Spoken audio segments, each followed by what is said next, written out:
What are you waiting for? She's gone in the back to look for me fripple frapples. Oh, you and your feckin' fripple frapples. Fripple frapples are nice sweeties. I see you've brought the eggs up. You're awful observant. I thought bringing the eggs was the Eggman's job. It was the Eggman's job, but I did kick the Eggman in the shins this after, and he didn't feel up to it.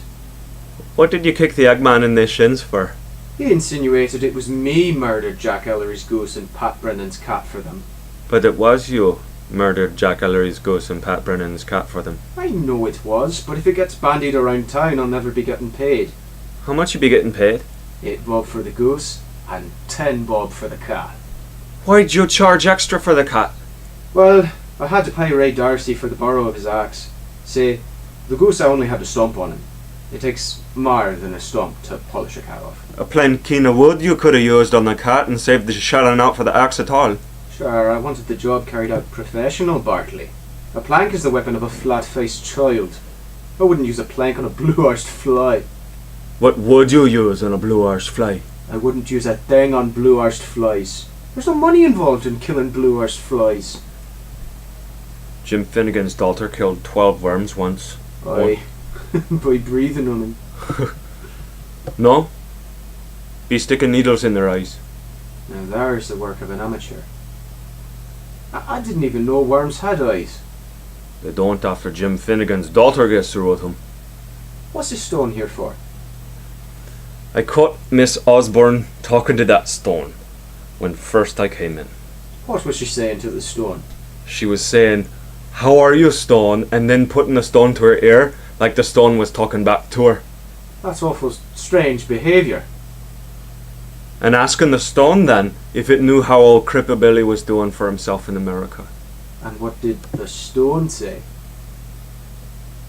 The stone didn't say anything, Helen, because stones, they don't say anything. Oh, I thought you said Mrs. Osborne was doing the voice for the stone. No, Miss Osborne was just doing her own voice. Maybe we should hide the stone and see if Mrs. Osborne has a nervous breakdown. Sure, that wouldn't be a very Christian thing to do, Helen. It wouldn't be a very Christian thing to do, no. But it'd be awful funny. Let's leave Miss Osborne's stone alone, Helen. Hasn't she enough on her mind worrying o'er Cripper Billy? Cripple Billy's auntie should be told that Billy's dead or dying, and not have them waiting for a letter from him that'll never come. 4 months now, isn't it, they've been waiting? And not a word. And them the only two on Inishmaan not been informed what Babby Bobby knows. What good would it do, sure, informing them? At least this way they've the hope he's still alive. What help would baby Bobby's news be to them? And you'd never know, but maybe a miracle's happened and Cripper Billy hasn't died in Hollywood at all. Maybe 3 months wasn't a fair estimate for Cripper Billy. I hope Cripple Billy has died in Hollywood, after taking his place in Hollywood that was rightfully a pretty girl's place, when he knew full well he was about to kick the bucket. A pretty girl's place? What use would a pretty girl be in playing a cripple fella? I could turn me hand to anything, me given a chance. I've heard. Heard what? I've heard.